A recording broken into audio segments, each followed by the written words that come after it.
Bonjour à tous, bienvenue sur 01 TV pour ce nouveau numéro de 01 Drive. Vous le savez, tous les mois sur 01 TV, on parle nouvelle mobilité, à la fois électrique mais aussi connectée. Bonjour Jérôme. Salut François, bonjour à tous. Et l'électrique précisément, on va en parler, voici le sommaire. Avec le boom des véhicules électriques, les ventes augmentent, aussi bien les ventes de véhicules neufs que les ventes de véhicules d'occasion. On en parle avec Dimitri Charitis. Il va falloir que tu y passes quand même Jérôme. L'essai du mois, et bien voilà, c'est ce vélo. L'un des coups de cœur de Dimitri qui sera avec nous, il s'agit du moustache, du nouveau modèle moustache. Gros plan sur un accessoire pour la sécurité, un éthylotest pour savoir si vous n'avez pas trop bu avant de reprendre le volant, un éthylotest connecté. Nous recevrons son créateur. Et puis, on vous fera découvrir une appli bien sympa, dédiée en fait aux motards. Un GPS pour motards. On vous fera découvrir Liberty Ride dans quelques minutes. Enfin, on va parler de sécurité et notamment d'innovation au service de la sécurité. En quoi les technologies rendent-elles nos véhicules plus sûrs avec Caroline Niquez. Bienvenue dans ce nouveau numéro de 01 Drive sur 01 TV.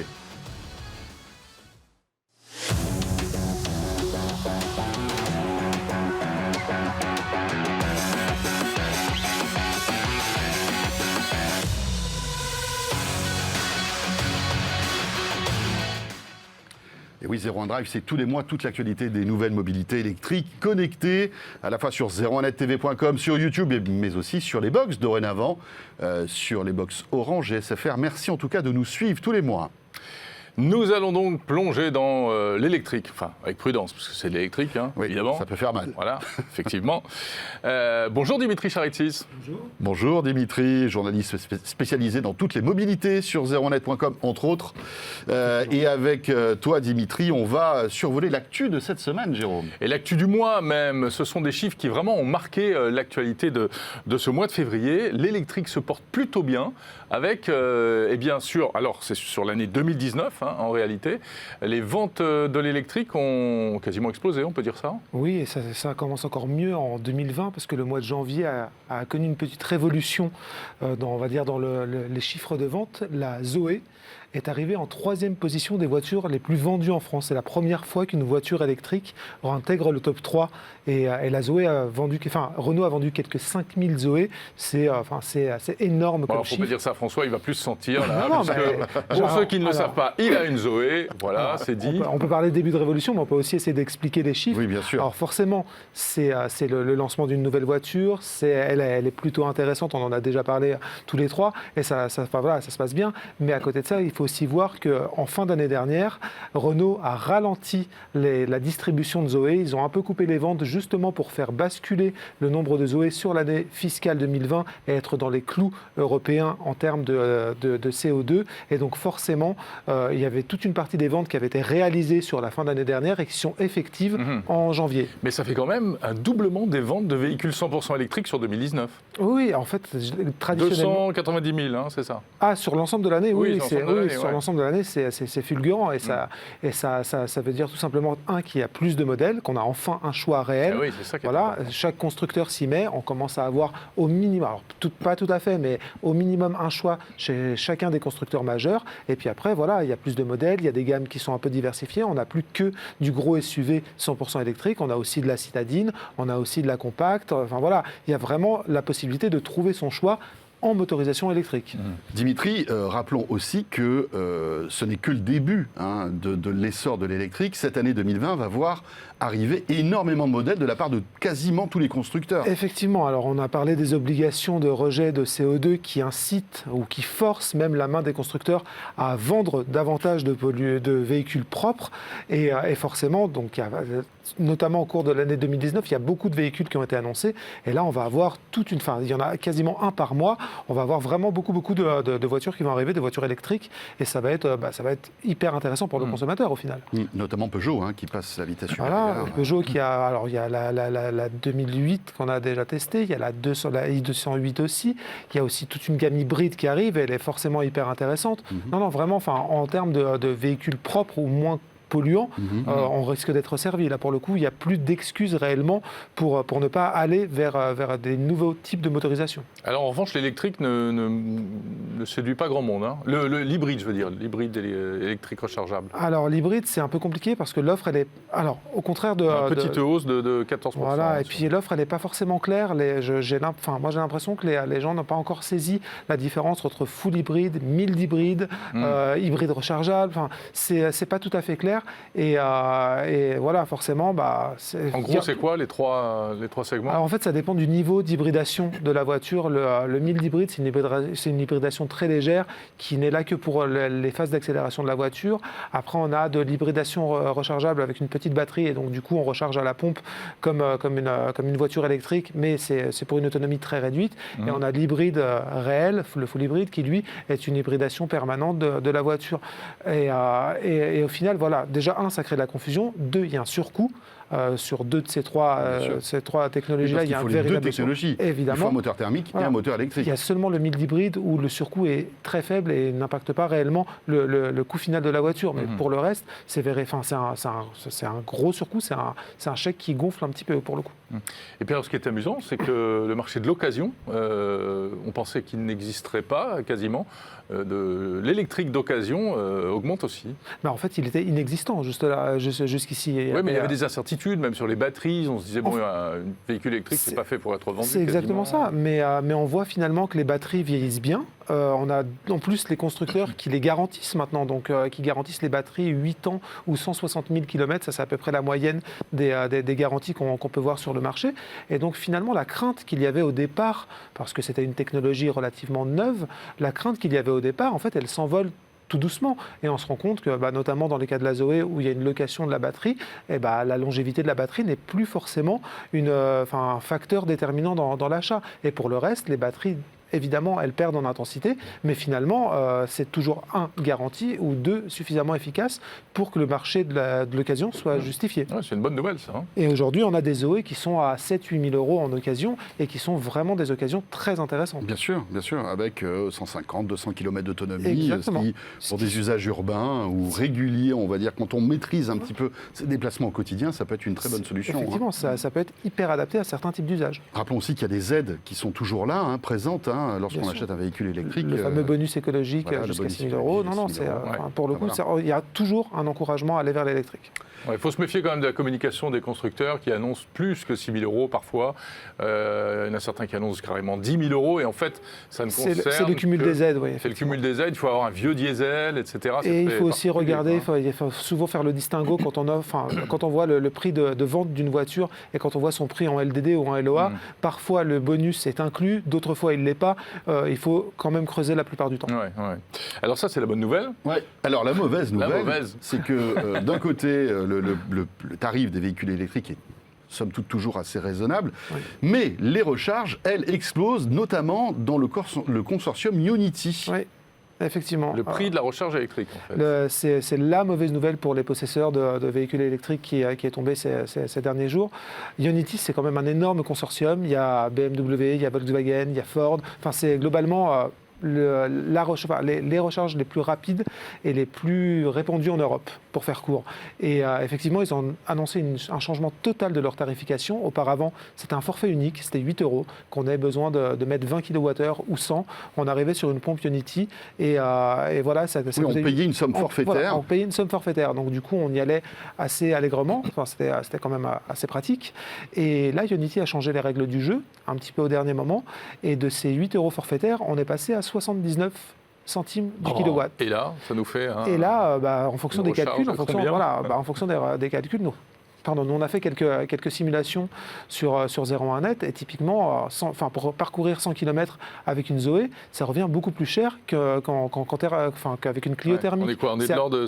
C'est à peu près 16 €. 16 €. C'est 16 € pour les 100 km. Le double, quoi. Voilà, pas tout à fait. Et en thermique, avec une Clio thermique, on est aux alentours de 10 € pour faire les 100 km. Ouais. Donc c'est absolument délirant de la part, surtout à ce moment-là, au moment où on encourage la transition vers l'électrique, d'avoir ce genre genre de... Alors ça prouve quoi, Dimitri? Oui, ça prouve que le modèle économique de ces bornes de recharge n'est pas encore véritablement au point et que ça coûte tellement d'argent que ce consortium est obligé d'augmenter les tarifs. Après, je crois qu'il y a aussi une autre particularité, hein. Enfin, il y a une petite subtilité, c'est que ce prix très élevé, en fait, est réservé à ceux qui ne font pas partie du club Ionity, qui, eux, ont un tarif privilégié. Alors, pour le moment, la grille tarifaire, on sait simplement que pour le client lambda, elle sera de 79 centimes le kilowatt.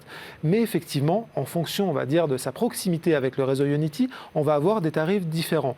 Et typiquement, un acheteur d'un Mercedes EQC, Mercedes lui offre la recharge gratuite sur ces bornes-là. Donc lui n'aura rien à payer. Bon, après avoir déboursé 80 000 €.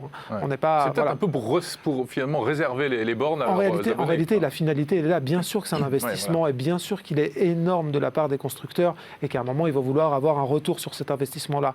Mais la réalité, c'est qu'ils veulent surtout préserver l'utilisation de ces bornes et la réserver alors déjà, à leurs clients qui sont davantage des utilisateurs fortunés, propriétaires de plus gros véhicules électriques, et surtout, ils veulent faire de la recharge sur l'autoroute, on va dire, quelque chose d'assez rare. Ils veulent vous encourager, nous encourager à d'abord charger ailleurs, évidemment à la maison la plupart du temps, et que la recharge sur autoroute devienne, on va dire, un substitut rarement utilisé. Oui, ça reste un peu premium. Exactement. C'est pour créer de la valeur, tout simplement. Pour éviter qu'on fasse la queue aux bornes de recharge électrique, parce que là, ce serait le drame. Pour eux, cela dit, au moins l'intérêt de Ionity, c'est que c'est compatible avec quasiment tous les véhicules, ce qui n'est pas le cas, par exemple, des bornes de recharge Tesla. Non, bien sûr. Elles sont réservées, en fait, à la communauté Tesla. Effectivement. Donc ça peut être considéré comme des bornes de secours, en fait, si on est sur l'autoroute et qu'on n'a pas d'autre choix. Oui, sauf que le secours, il se paye au prix fort. Il coûte cher. Est-ce que ce n'est pas un mauvais signal par rapport au futur? Est-ce que ça veut dire que dans le futur, on pourrait avoir de très mauvaises surprises en termes de prix de l'électricité pour les véhicules? Ce qui est sûr, c'est qu'on ne sait pas exactement comment va se passer la tarification dans le futur. Évidemment, quand une partie des utilisateurs consommera davantage d'électricité, notamment chez soi, pour recharger sa voiture, on peut imaginer que les prix augmentent eux aussi. Il y aura un tarif pour la maison, un tarif pour la voiture. On pourra a priori déterminer à quel moment la voiture est chargée et appliquer un tarif correspondant. C'est une possibilité, mais pour le moment, on n'en sait rien. Après, si on se projette encore un petit peu plus dans le futur, il faut savoir que en fait, les taxes, la fameuse TIPP qu'il y a sur l'essence, rapporte des dizaines de milliards d'euros au gouvernement chaque année. Il va falloir que l'État, un jour ou l'autre, songe à taxer aussi l'électricité si le volume en fait, de cette consommation électrique devient important. Oui, bien sûr. Mais bon, voilà, là, c'est de la prospective. On n'en sait rien en réalité. Le jour où ça basculera, où il y aura plus de véhicules électriques que de véhicules thermiques. Et ça, c'est quand même pas de mal la veille. Non, pas tout de suite. Bon, très bien. Très bien. Bon, ben voilà, si vous voulez vous recharger, si vous essayez d'éviter Ionity, il y a d'autres réseaux maintenant sur oui, les il y en a plusieurs. C'est juste que Ionity, c'est quand même, déjà, c'est les recharges les plus rapides, c'est jusqu'à 350 kW. Alors, 350 kW, bien évidemment, toutes les voitures ne les acceptent pas. C'est généralement 50 ou 100 kW pour les... On ne peut pas mettre ça sur son vélo électrique ou un truc comme ça. Mais c'est à peu près 40 bornes en France actuellement, donc c'est pas non plus toutes sur l'autoroute, bien sûr. Mais c'est un réseau qui est voué aussi à se développer en dehors de l'autoroute. Bien. Eh bien, si après la voiture électrique, on parlait un peu du vélo électrique aussi. Ça va être l'essai de Dimitri. Maintenant, on va parler d'un vélo que Dimitri a bien aimé.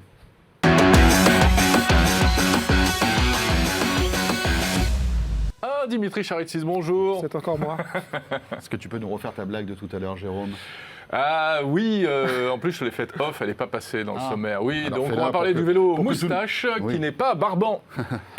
Je suis censé reprendre là maintenant. Du coup. Non, très bien. Tu peux partir. C'est ça pour que je m'enfonce. Voilà, c'est pas très petit.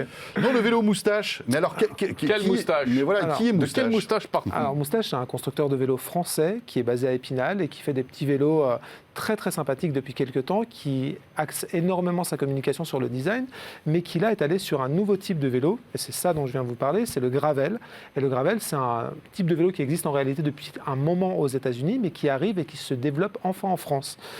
Et donc Gravel, ça vient Gravel, qu'est-ce que ça veut dire? Ça veut dire gravier en anglais, et donc du coup ça veut aussi, ça explique plus ou moins où est-ce qu'on peut utiliser le vélo. C'est un vélo qui est en réalité presque un hybride. C'est un vélo qui peut être utilisé aussi bien sur la route que sur les sentiers, que sur les petits chemins, sans avoir les inconvénients d'un gros VTT électrique bien lourd, bien musculeux. Et voilà, donc c'est un entre-deux en fait. C'est un entre-deux, c'est effectivement un hybride.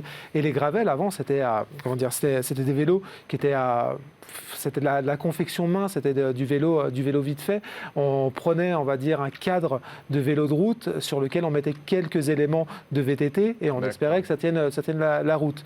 Là, depuis quelques temps, il y a des constructeurs assez sérieux, notamment des grands noms du vélo, qui vont dessus, qui ont développé un équipement spécifique au gravel, qui font des choix, qui pensent une géométrie pour ce genre de vélo, qui font des choix d'équipement pour ce genre de vélo, et ça devient véritablement super intéressant de conduire avec. Il te va bien en tout cas, hein. Tu es magnifique. Écoutez, j'ai pris beaucoup de plaisir à le conduire. En plus, il y en a très peu qui sont électriques. Ça commence à peine l'offre en électrique. Moustache fait un des premiers. Honnêtement, il est très réussi. Ça s'est très bien passé. J'ai dû faire à peu près 250 ou 300 km avec sur quelques jours. C'était vraiment un plaisir à conduire. Alors évidemment, donc on peut l'utiliser en ville sans problème. À qui tu pourrais conseiller ce type de vélo ? À quelqu'un qui fait pas mal de commuting, à quelqu'un qui ne fait pas que de la ville et à quelqu'un qui a envie en fait de faire de la route, mais de temps en temps. Un vélo un peu homogène, quoi. Voilà, c'est un vélo en fait qui, quand on a un vélo de route et qu'on roule un petit peu, dès qu'il y a un sentier avec un peu de gravier, on a peur d'aller dedans parce que ça peut mal se passer, on peut crever, ça tient moins bien. Là, pour le coup, les roues sont beaucoup plus épaisses, on a un cadre qui tient le coup, c'est pas beaucoup plus lourd, on peut y aller tranquillement. Et, en fait, ça passe partout. Et donc, c'est vraiment le vélo parfait pour le commuting ou alors pour les petites balades. Et puis après, c'est un vélo qui peut aussi être adapté à une pratique, on va dire, de randonnée, parce qu'il y a des inserts partout. Il a été pensé en fait pour être évolutif. Il y a des inserts partout. On peut mettre des porte-bagages, on peut mettre évidemment des garde-boue, on peut aller beaucoup plus loin. Des inserts, c'est-à-dire des points de fixation ? Exactement, c'est ce qu'on voit là à l'écran. C'est des petits points de fixation sur lesquels on peut venir greffer un équipement, des options supplémentaires en fait, qui changent l'utilisation du vélo. Est-ce qu'il est connecté, ce vélo ? Il n'est pas du tout connecté, mais Quoi il est déjà électrique, c'est déjà pas si mal. Mais non, il n'y a pas d'application. En réalité, il n'y en a pas besoin sur ce type de vélo, il n'y en a pas besoin. finalement. On n'a pas besoin d'avoir le nez sur son smartphone quand on part en vélo, en tout cas pas sur celui-là. Oui, c'est pas faux. Après, sinon, ça peut servir pour géolocaliser vélo, parce qu'on n'a pas encore parlé du prix. Mais voilà, c'est-à-dire que si on égare le vélo ou on se le fait voler, le fait de le géolocaliser peut parfois avoir du sens dans ce type de choses. Là, il y a des accessoires pour rajouter des balises GPS sur les vélos, etc. Oui, ça peut s'acheter en complément. Mais non, c'est pas du tout le cas. C'est pas un vélo qui est connecté, c'est d'abord un vélo électrique. Et oui, effectivement, se faire voler un vélo qui coûte 3 800 €. Alors, 3 800 €, d'accord. Oui, voilà. Voilà. Non, je sais bien, il faut assumer les prix. C'est dingue quand même, c'est presque le prix d'une petite voiture d'occasion. Oui, mais après, il y a quand même un très bon moteur, une très bonne batterie, c'est du Bosch dans les deux cas. Il y a un travail spécifique sur ce vélo-là. Ça reste une... C'est-à-dire que tu te défends, en fait, ce prix-là, quasiment. Tu trouves que c'est plutôt un bon rapport qualité-prix ? Toi qui testes des vélos régulièrement ? Alors, il y a déjà la rareté du gravel électrique, il n'y a pas une offre conséquente. Ensuite, dans l'absolu, c'est un très bon vélo électrique, très bien conçu, très bien fini. On voit, la batterie est amovible ? La batterie est amovible, il y a même un cache par-dessus pour la protéger. Tout est soigné. Là, par exemple, c'est la prise pour la recharger. On peut la recharger, du coup, sans l'enlever. Voilà, mais quand je dis tout est soigné, c'est que cette prise-là, en fait, elle est en retrait. Il y a quand même un espace qui permet qu'il n'y ait pas de gouttes d'eau qui tombent dessus. En fait, tout est parfait. Tout est parfait. Ils ont soigné les détails. Tout a vraiment été soigné sur ce vélo. Donc, pour un niveau de finition tel et pour un vélo aussi bien fini, aussi bien fait, oui, 3 800 €, ça se justifie. Un mot aussi sur cette catégorie de vélos, les gravels, comme tu dis. Est-ce qu'il y en a beaucoup sur le marché en France ? C'est en train d'exploser. C'est une des catégories qui monte le plus parce que justement, elle offre cette diversité d'utilisation. Alors, donc pas en électrique parce que c'est vraiment tout petit, comme c'est niche le gravel électrique, mais le gravel, on va dire musculaire, puisque c'est le terme adapté, lui, pour le coup, marche très très fort. Parce que justement, c'est un vélo qui ne se limite pas à un seul usage. Et est-ce qu'on peut imaginer qu'il y ait de plus en plus de gravel électrique à ton avis justement? C'est le sens, en tout cas, de l'histoire à venir. C'est vraiment ce qui est en train de se produire. On voit les constructeurs de vélos qui vont en annoncer de plus en plus, effectivement. En tout cas, il y a un phénomène quand même incroyable autour des vélos. On en parlait juste avant l'émission. C'est un vieil engin, le vélo. Et en ce moment, il y a un boom là, sur Paris, quand on discute avec les vendeurs de vélos, ils se frottent les mains en disant, mais c'est génial. Oui, et on en vend des dizaines. Exactement, ça marche. Les gens se rendent compte que c'est quand même super agréable de rouler. En plus, en électrique, on s'enlève quelques contraintes, la transpiration, la fatigue. Voilà, c'est quand même tout ça encourage à l'usage du vélo, et c'est très bien. Ouais, et avec les beaux jours, ça va encore. Effectivement, avec les beaux jours, et puis avec les aménagements qui sont faits dans les villes aussi. Aujourd'hui, il est de plus en plus sûr alors, c'est au détriment des automobilistes, puisqu'il faut malgré tout prendre de la place aux automobilistes. Pas toujours, parce qu'on va dire qu'une circulation mieux maîtrisée, elle aide aussi, in fine, l'automobiliste. Mais en tout cas, oui, on est à quelques semaines des élections, et le programme vélo, il est dans beaucoup de programmes électoraux, c'est évident. C'est plus une idée farfelue. Non, du tout. Voilà pour ce vélo gravel, Jérôme. Tu vois, moi j'aurais appris un terme aujourd'hui. Exactement. Je ne savais pas que ça n'a existait. rien à voir avec le plateau de gravel. Non, du tout. Il y a même des courses de gravel, messieurs. Je vous encourage à en faire. Ah, bah oui. Il y a un Barry-Roubaix. Un Barry-Roubaix aux États-Unis qui est très sympathique. C'est où Barry? Barry, c'est dans le Michigan. C'est un comté du Michigan. C'est très sympa. C'est 80 km. Ouais. Mais en tout cas, voilà, je vous encourage à la faire. Cette course, elle est très sympa. Très bien. Bah, écoute, on va y réfléchir. On va peut-être s'entraîner un peu d'abord. En électrique, ça va, il n'y a pas besoin. C'est clair. Merci beaucoup, Dimitri, pour ta présence dans ce 01 Drive. Et Jérôme, un mot quand même sur ce qui vous attend. Tout à l'heure, on va découvrir une appli, en fait, un éthylotest connecté, une appli aussi pour les motards, un GPS pour motards, une appli qui est super bien faite. Et puis, on accueillera Caroline Iquez, avec qui nous évoquerons l'innovation au service de la sécurité dans le monde de l'automobile. Vous verrez, c'est très intéressant. Ça sera en toute fin de ce 01 Drive. C'est la partie invitée de ce 01 Drive qui se poursuit tout de suite.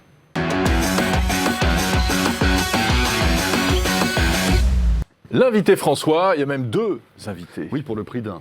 Exactement. Tout à l'heure, nous allons vous faire découvrir un éthylotest connecté. Si de temps en temps, vous avez un petit peu, le coude un peu... on a tendance à lever le coude. Voilà, c'est ça.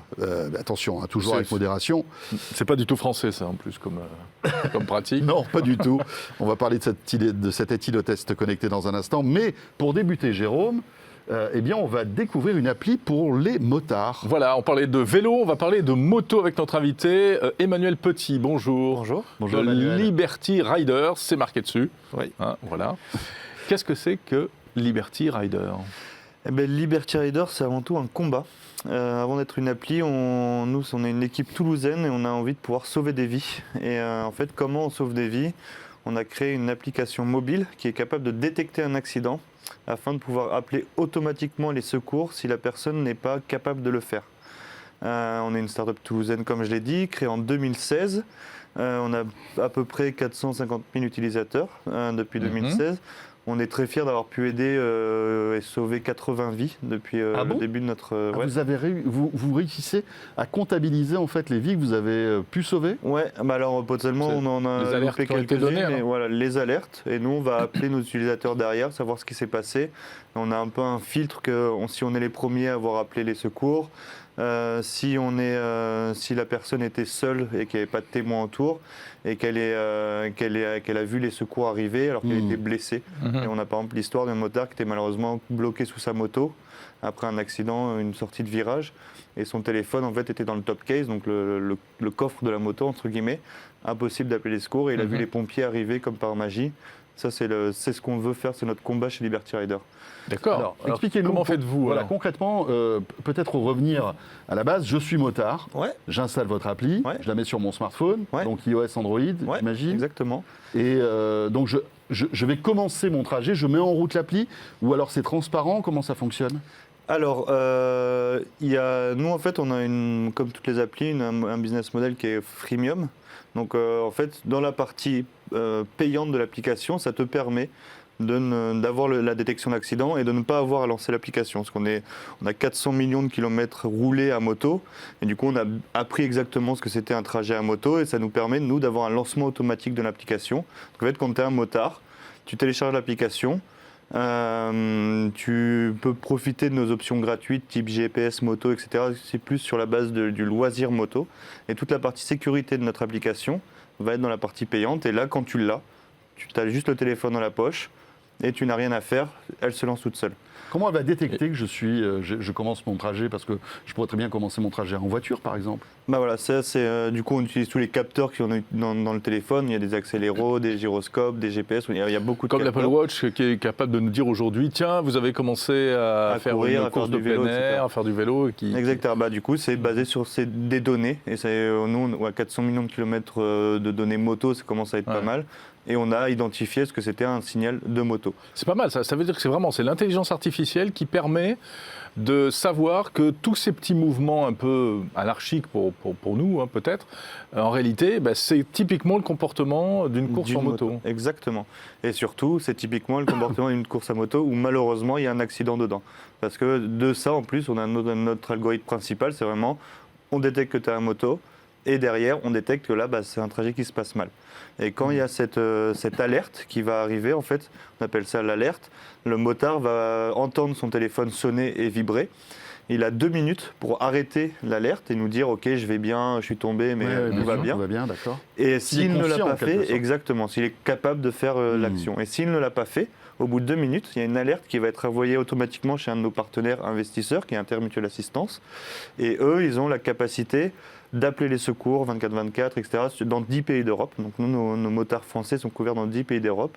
Gratuitement? Ou est-ce qu'il faut souscrire un abonnement pour bénéficier de ça? Du coup, il faut souscrire un abonnement. Là, toute cette partie-là, c'est la partie abonnement. Et sauf que nous, Mais si je ne souscris pas d'abonnement, je meurs sur la route, en fait. C'est ça? Alors, tu vas avoir un mois gratuit. Et dans la solution, en fait, qui est...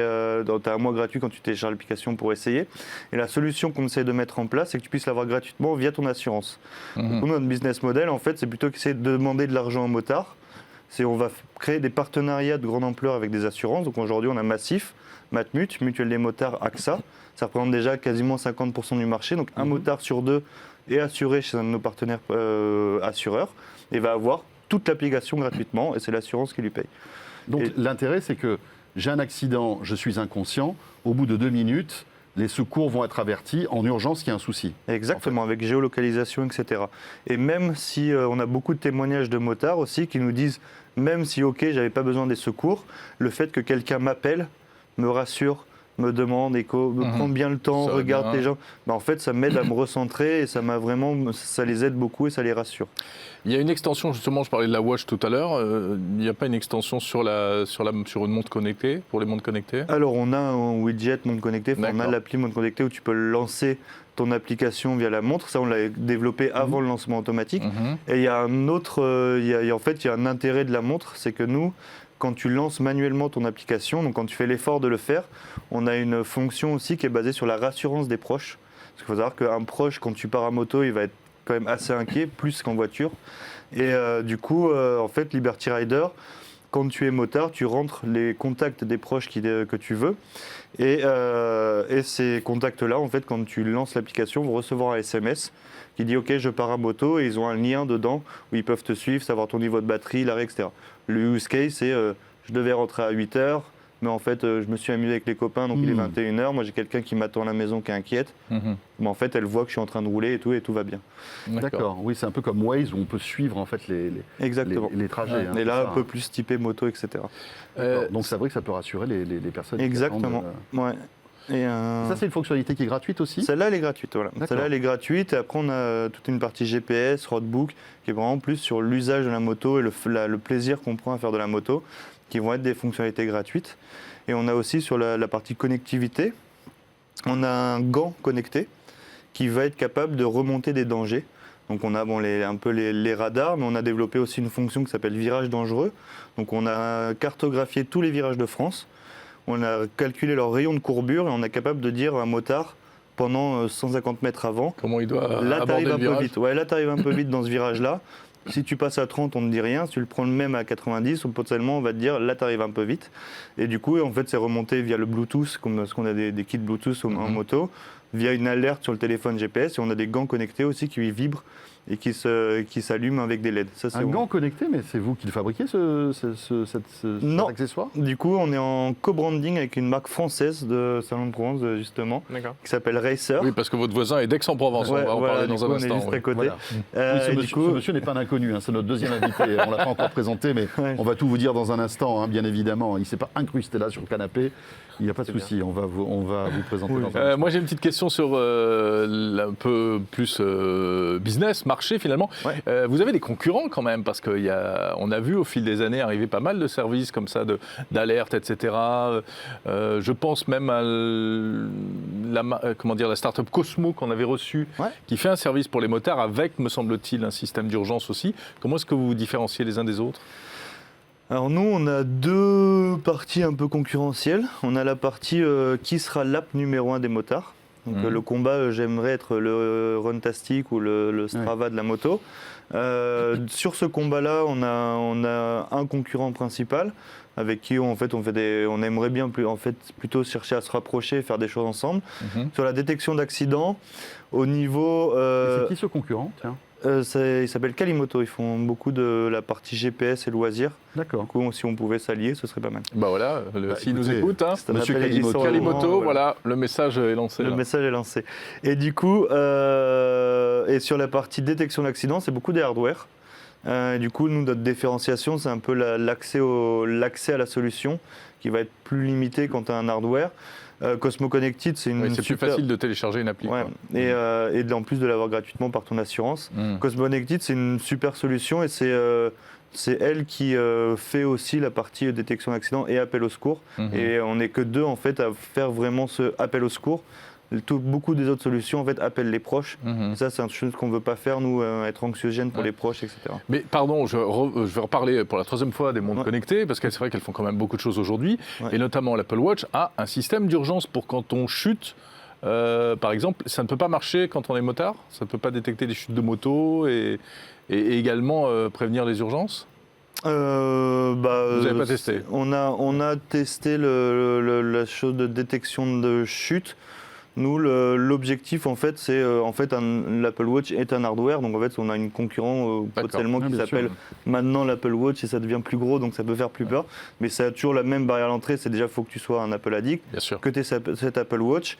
Et la vraie difficulté dans ce qu'on fait nous, c'est en fait Android et d'avoir un algorithme et une intelligence artificielle suffisamment poussée pour que tous les Android du marché soient compatibles à notre solution, ou le contraire, que notre solution soit compatible. Alors Emmanuel Petit, l'un des plaisirs et l'une des fiertés que vous avez, c'est que vous savez combien de gens vous avez sauvés finalement, parce que vous avez des remontées. Et effectivement, vous savez, vous, de par vos serveurs, s'il y a eu des situations critiques, vous arrivez justement à savoir combien de personnes vous avez sauvées depuis le début. C'est ce que je disais, on a, dans les situations d'urgence grave où on a pu intervenir, on a 83 personnes qui ont été aidées comme ça.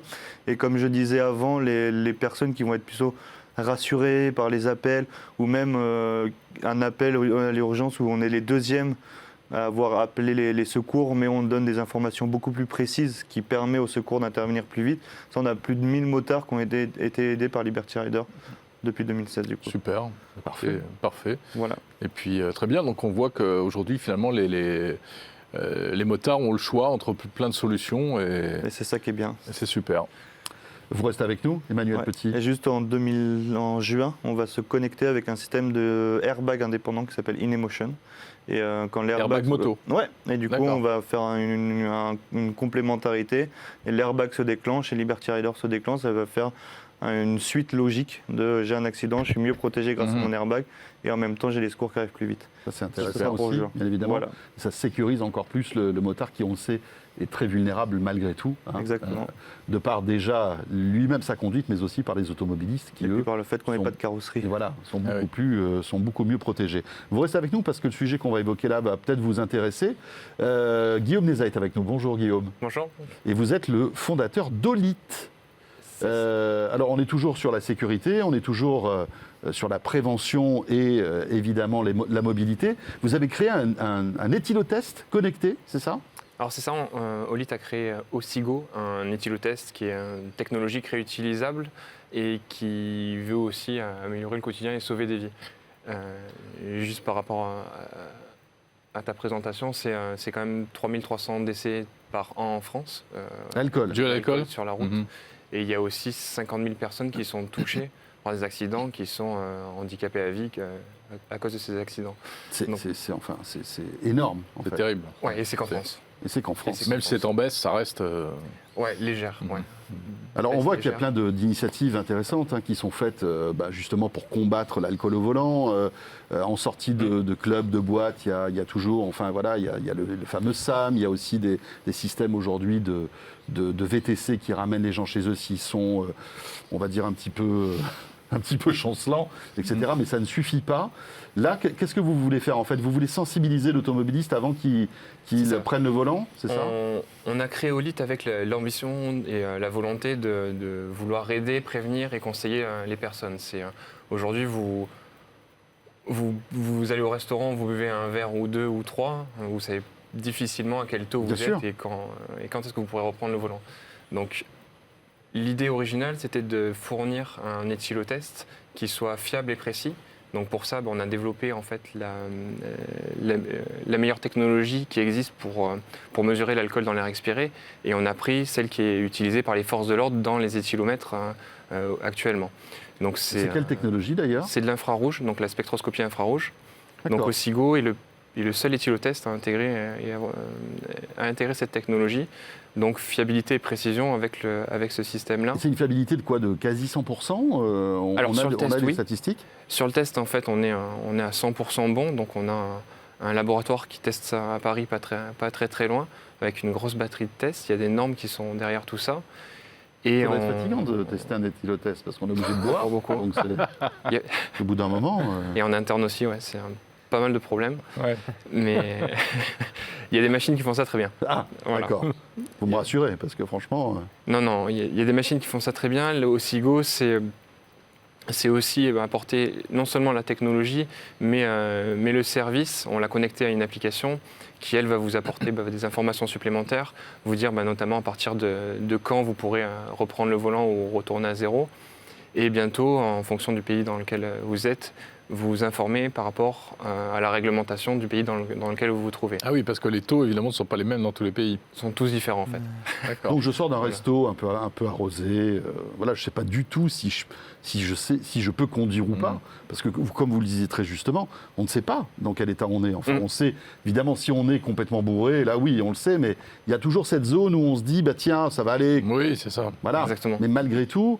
on est peut-être inapte à la conduite. Donc là, je sors de mon dîner, de ma soirée, je souffle. Voilà, dans l'appareil, donc il est simple d'utilisation, vous appuyez sur le bouton, vous avez un petit cycle qui est sur l'afficheur, vous soufflez pendant 4-5 secondes et vous avez votre taux qui s'affiche instantanément. La connectivité à l'app donc, va permettre de savoir ce qu'il vous faut faire et vous conseiller. Alors, qu'est-ce que vous donnez comme information? Qu'est-ce qu'on peut faire? C'est-à-dire que vous nous dites, prenez pas le volant.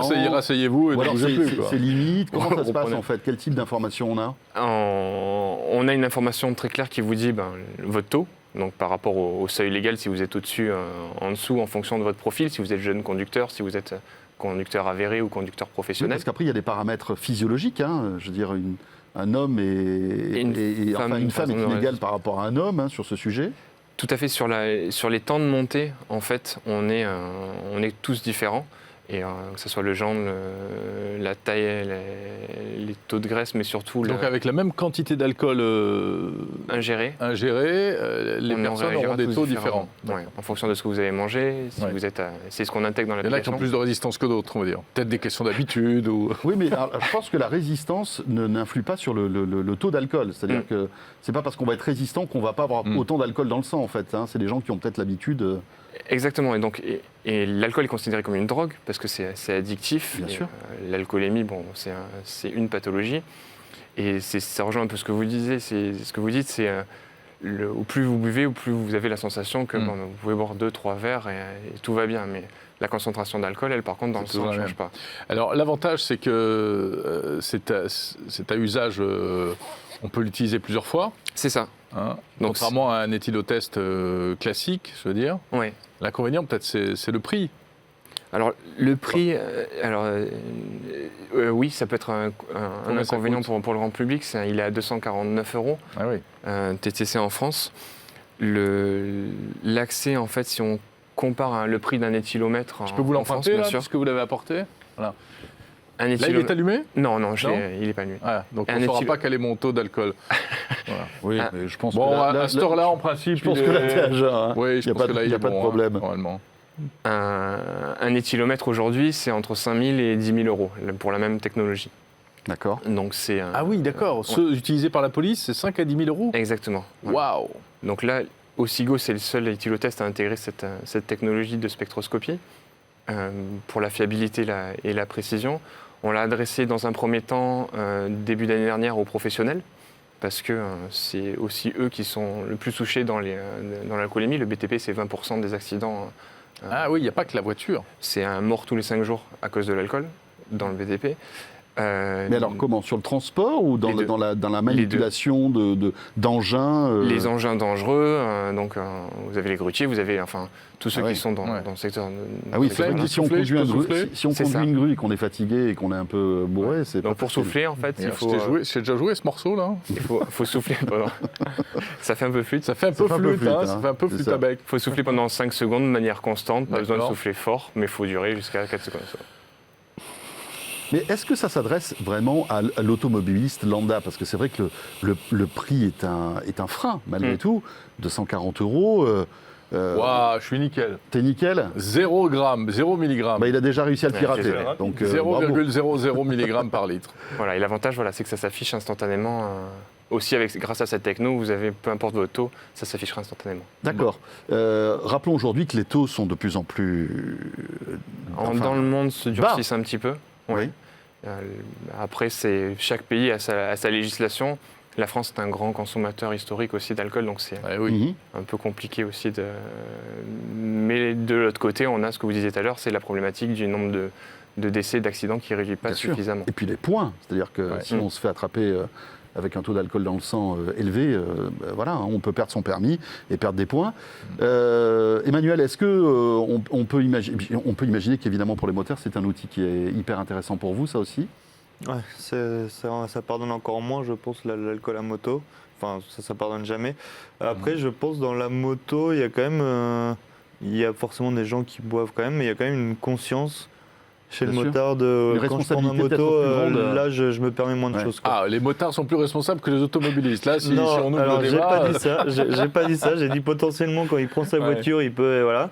On est tous, je pense... Non, mais c'est sûr que égoïstement, responsable, mais à moto. Mais comme on est plus vulnérable à moto, égoïstement, on va se dire tiens, si je suis plus alcoolisé, je risque de me faire plus mal en fait. C'est pour Exactement, ça. J'ai encore une question. Alors l'alcool c'est bien, mais il y a un autre fléau, c'est le cannabis au volant. Est-ce qu'un jour on peut imaginer un détecteur comme ça? Il y a beaucoup effectivement de sujets qui sont lancés, notamment en Amérique du Nord, parce que c'est légalisé, notamment au Canada. Donc ça devient problématique. Il y a des conseils. Ça existe les détecteurs de cannabis? Non, ça n'existe dans pas. l'air expiré, ça n'existe pas. D'accord. Les particules sont tellement infimes que faut faire des technologies optiques, prise de sang, urine, salive. Test salivaire est le plus rapide test salivaire, d'accord. Pour des dépistages. Guillaume, est-ce qu'on peut demain intégrer ce type d'outils dans les voitures, par exemple? Eh oui. Parce que là, aujourd'hui, c'est un accessoire, mais idéalement, ça serait de l'intégrer dans une automobile. D'ailleurs, je crois qu'il y a certains routiers ou camions qui ne peuvent pas démarrer tant qu'ils n'ont pas soufflé dans un système équivalent, non? En France, c'est les transports en commun, notamment pour les enfants, ils sont équipés d'éthylotests anti-démarrage. Le chemin, effectivement, le plus simple, c'est de connecter Osigo à un véhicule et de manière sans fil. Le filaire, aujourd'hui, n'a pas forcément lieu d'être pour empêcher un démarrage. Donc, on est sur des discussions avec certains constructeurs, certains équipementiers. On travaille aussi avec certains modules qui, autonomes, peuvent choisir ou non le démarrage du véhicule. Et on est aussi sur une solution qu'on est en train de développer qui s'appelle Osicorp pour 2020, qui va être une plateforme pour monitorer tous les éthylotests des conducteurs d'une flotte de véhicules. Une flotte de véhicules. Ah d'accord. Donc vous allez pouvoir faire des tests à la demande. La remontée va se faire via une application. l'application va faire une reconnaissance faciale de la personne. Vous faites un tableau d'honneur avec les photos et tout dans le couloir. Voilà, ça doit être sympa. Lui, il s'est bien lâché la semaine dernière. Merci beaucoup. Osigo, merci beaucoup, je vous le rends. Merci Guillaume. Parfait. Très bien, on va poursuivre et terminer ce 01 Drive maintenant avec notre rendez-vous mensuel en compagnie de Caroline Niquez, donc de Crédit Agricole Assurance. On va parler d'innovation au service de la sécurité routière.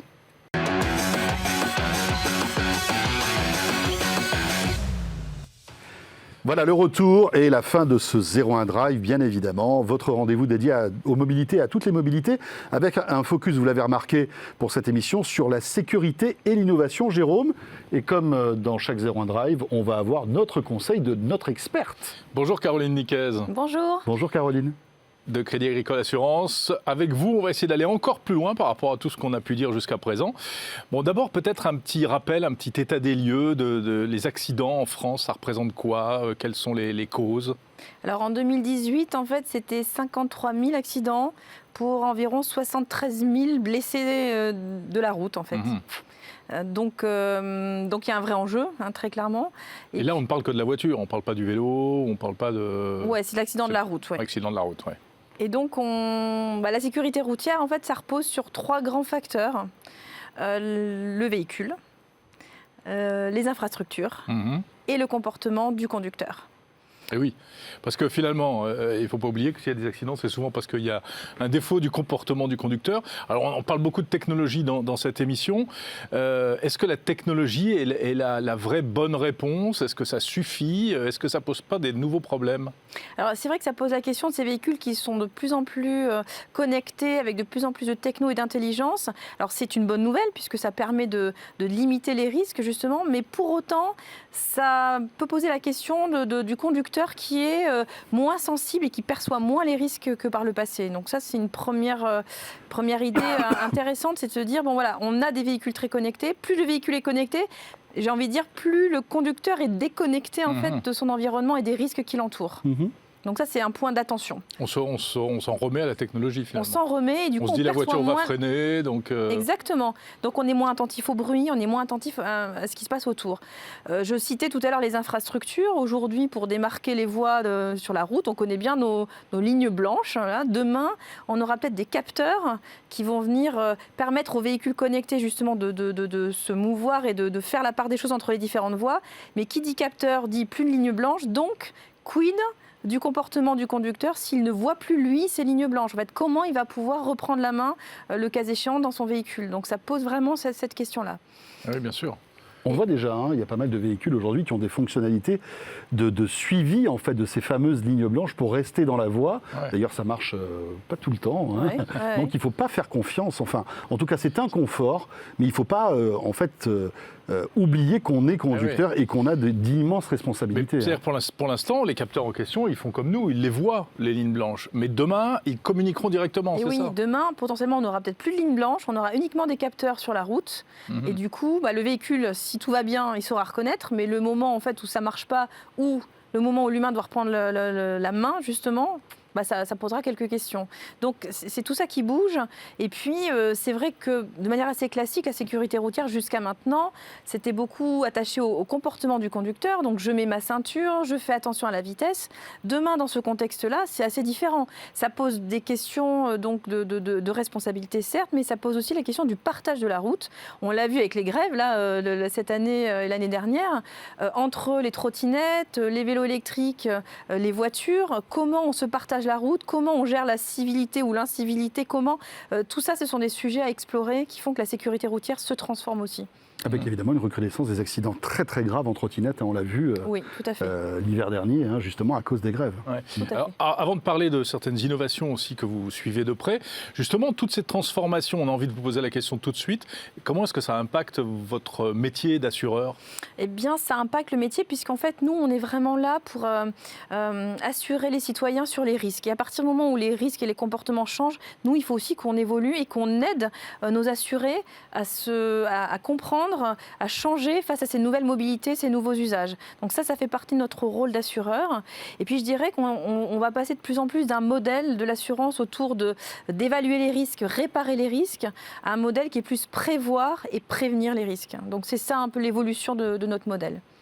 Et donc, évidemment, prévenir grâce à l'innovation technologique. Bien sûr, et la prévention, on en a souvent parlé, c'est vraiment un axe stratégique. C'est qu'est-ce qu'on peut mettre en place pour nos assurés, pour éviter que le risque ne se produise.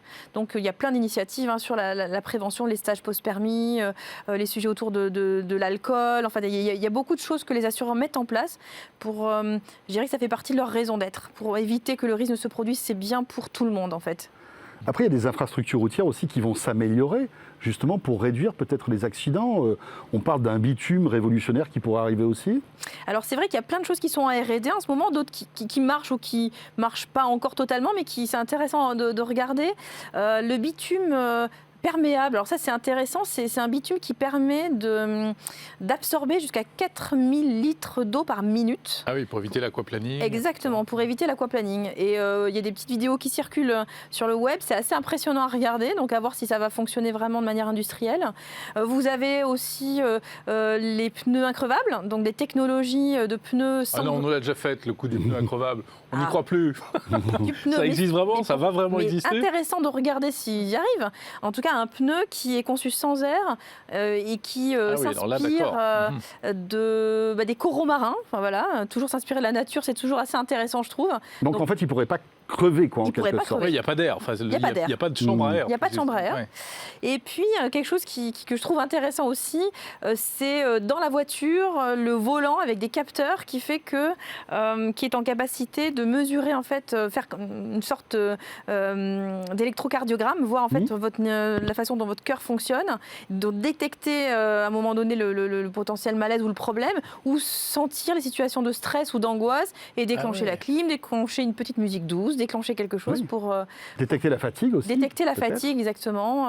Donc voilà, c'est des exemples de techno qui sont là pour justement améliorer cette sécurité routière. Donc à Paris, par exemple, le niveau de stress serait toujours maximal. Il est pas mal le niveau de stress à Paris. Il faudra peut-être des innovations comme ce qui se fait, je ne sais plus si c'est en Chine ou à Singapour, où on fait durer le feu rouge plus longtemps. Donc les gens s'endorment ? Non, si les gens klaxonnent trop. Et donc, si le niveau sonore augmente, eh bien, le feu reste rouge plus longtemps pour que tout le monde se calme. L'innovation n'a pas de limite. Ouais, c'est pas mal. Si le feu rouge reste rouge pendant un quart d'heure, je pense que ça va klaxonner. Ça, c'est clair. Mais si tu klaxonnes, t'avances pas. Ah oui, c'est ça. C'est la punition, en fait. C'est la punition, exactement. Ouais. Voilà, donc il y a plein d'initiatives qui existent et c'est un terrain intéressant puisque on est vraiment dans l'utilité et dans le fait de sauver des vies. Donc voilà, c'est vraiment très intéressant à observer. En gros, la technologie ne va pas rendre le risque zéro, c'est pas possible. Mais en revanche, ça va être un allié en fait de l'automobiliste. Je pense qu'on revient souvent à ces sujets de comment on trouve l'équilibre entre l'humain et la technologie. C'est pas la technologie toute seule, c'est la technologie au service de l'humain et comment on trouve ce bon équilibre entre les deux. Ouais. C'est ça qui est intéressant. Et puis il ne faut pas passer trop de temps à bidouiller, donc il faut des interfaces plus accessibles, des boutons accessibles immédiatement. Il ne faut pas qu'on passe du temps à regarder les écrans non plus. Voilà, donc il faut vraiment, ça demande des comportements différents et c'est ça qui est intéressant à observer et à accompagner. Parfait, merci beaucoup Caroline. Merci beaucoup Caroline Niquez. Pour tous ces conseils. Et c'est avec Caroline Niquez, donc de Crédit Agricole Assurance, que se termine, Jérôme, ce 01 Drive. Oui, le mois prochain, évidemment, nous serons de retour pour un nouveau focus sur toutes les innovations en matière de mobilité. C'est 01 Drive et c'est tous les mois sur 01 TV. Voilà, 01 TV, à la fois sur 01nettv.com, sur YouTube, mais aussi sur votre box. Vous le savez, 01 TV est une chaîne maintenant dorénavant, 24 heures sur 24 pour retrouver toute l'actualité de la tech, mais aussi des mobilités. On se retrouve très vite. À très vite et soyez prudents sur la route.